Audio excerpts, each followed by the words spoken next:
FX Nation, what's up guys? Welcome back to the channel. Welcome back to another video. And in this video guys, we're going to take a look and we're going to talk about in detail when it comes to the Asian range. Alright, we're going to talk about it. We're going to break it down for you. There are very important things that you need to know about the Asian range. Alright, so without further ado guys, let's get this started.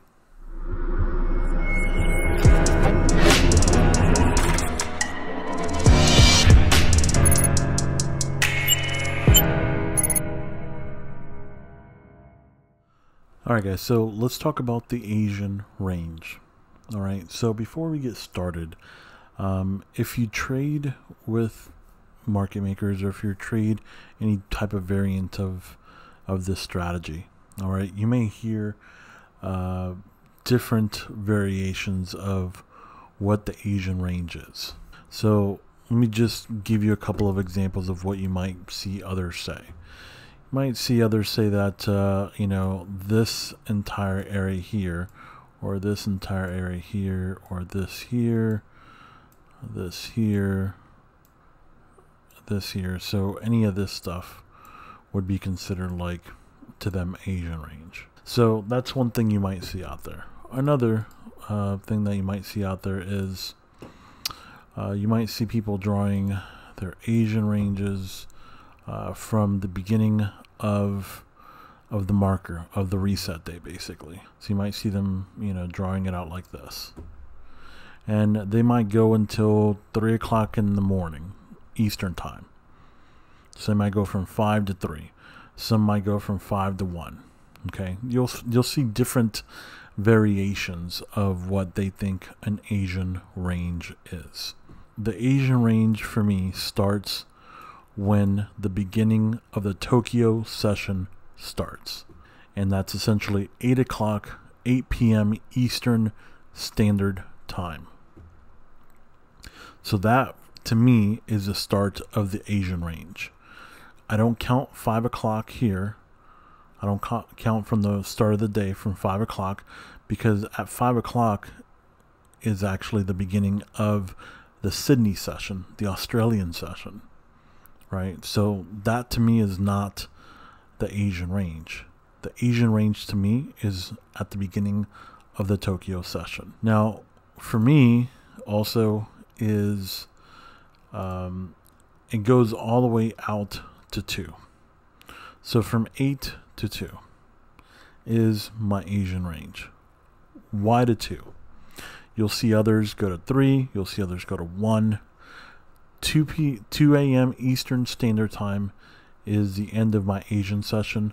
The reason for it is because I've done 3 years of back testing on the charts. It gives me the most accurate way to see the patterns that I am looking for. So that's the reason why my Asian range is from 8 p.m. Eastern Time to 2 a.m. Eastern Time. Is because whenever I trade, I'm looking for either a type 1, type 2, or type 3.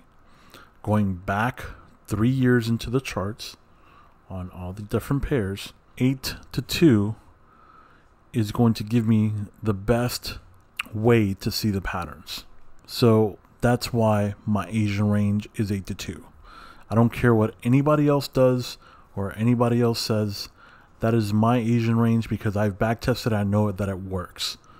So if anybody else says their Asian range is 5 to 1, great. Others say their Asian range is 5 to 3, great, awesome, good for them. I don't care. This is my Asian range. I know that it works because I've back tested it. So that's why my Asian range is 8 to 2. Okay, that's why it's not 5 to 2. It's not 5 to 3. It doesn't start from, you know, 3 the previous day or something like that. It's literally 8 p.m. Eastern to 2 a.m. Eastern. Pretty simple. This is what to me has proven over the back test of 3 years on every single chart, every single pair, that has allowed me to see the patterns that I'm looking for specifically. That's it. So another thing that I get asked a lot is when I draw the boxes, am I drawing it to the wick or am I drawing it to the candle? And does it even matter? So to answer that question is yes, it does matter. And I draw it from wick to wick. The reason for that, again, is because during back testing, whenever the box was drawn from wick to wick, I was able to get twice as many trades and see twice as many patterns, a type 2 or type 3 patterns, more accurately than actually drawing them from candle to candle. So that's why I draw them from wick to wick. Everything that I do, guys, is literally based on backtesting and what the best results that I've gotten from backtesting. That's it. That's the only thing that matters to me. Okay? Is anybody else can say anything else differently? I don't care, because I know what I've done. I know what I've backtested, so I know what works. So this is for me. This is what works for me, and that's all that matters. I don't care about what anybody else thinks or says. So if you want to do something different, by all means, do something different. I don't care. But make sure that you backtest it so you know that it works. All right? That's it. And this goes with anything when it comes to trading a strategy or trading a different method or anything like that at all. Just make sure that you backtest it. That way you can prove to yourself that it actually works. So if you're learning if you learn a different strategy or something like that, just make sure that you always backtest that strategy and make sure that you see it work for you. Because if it doesn't work for you, you don't see it work, you don't see the patterns or whatever it is that they're trying to show you, it's going to make it pretty difficult for you to actually believe that the strategy itself is going to produce any results for you. And if you can't believe in the strategy itself, then how the hell can you trade it? All right, so that's why I draw it from wick to wick. So guys, when it comes to the Asian box, all right, the only thing that matters to me is that the box is from 8 p.m. to 2 a.m. Eastern, wick to wick, and that's it. The other stuff, anything else, doesn't matter. Because after I draw the box, I'm starting to look for the pattern. What pattern am I going to get? So very important. You always want to keep it simple, guys. Don't complicate this. This is not complicated. This is pretty simple. So don't start to complicate it for yourself and make it worse. Because there's no need to do that, guys. Keep it simple. All right, that's it. That's the Asian box, 8 to 2. That's it. Draw the boxes out and see what pattern develops. If you're good at counting levels, great. Use that. If you understand the market maker cycle, great. Use that as well. So all these things you can use as tools to help you potentially know what's going on and what's going to be the next move that market makers are going to make.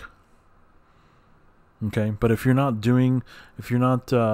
find yourself hard to understand levels and hard to understand the market maker cycle, then that's fine. Okay, it'll come over time. Don't stop trying to learn it. Continue to learn it, and it will come to you. But don't get frustrated. Draw the box 8 to 2, and then watch for the pattern. One thing you have to understand is that every day, you're not going to have a setup every single day on every single pair. It just doesn't work that way.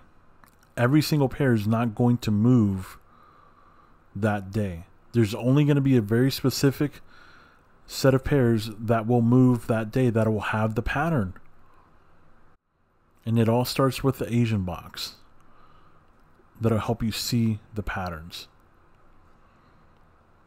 If you're new to the channel and you don't know what the hell I'm talking about, I'm going to link the playlist on the top right corner so you can start with that and start from the very beginning so you understand what I'm talking about. Keep it simple, guys. Don't overcomplicate this. Guys, I hope you enjoyed this video as much as I enjoyed making it for you. If you're new to the channel, please consider subscribing. We really appreciate your support. And thank you so much, guys. Have a great rest of the week in trading. Guys, one last thing. Thank you so much for watching my videos. I really appreciate the fact that you take the time to watch my videos. I really hope that I've added value in each of the videos that I make for you guys, and I hope that you're learning something. As always, guys, please make sure you subscribe to the channel. Please like and share the videos if you found value in them. And also, don't forget to visit our website at www.fxntrading.com. Once again, guys, thank you so much. I'm truly blessed.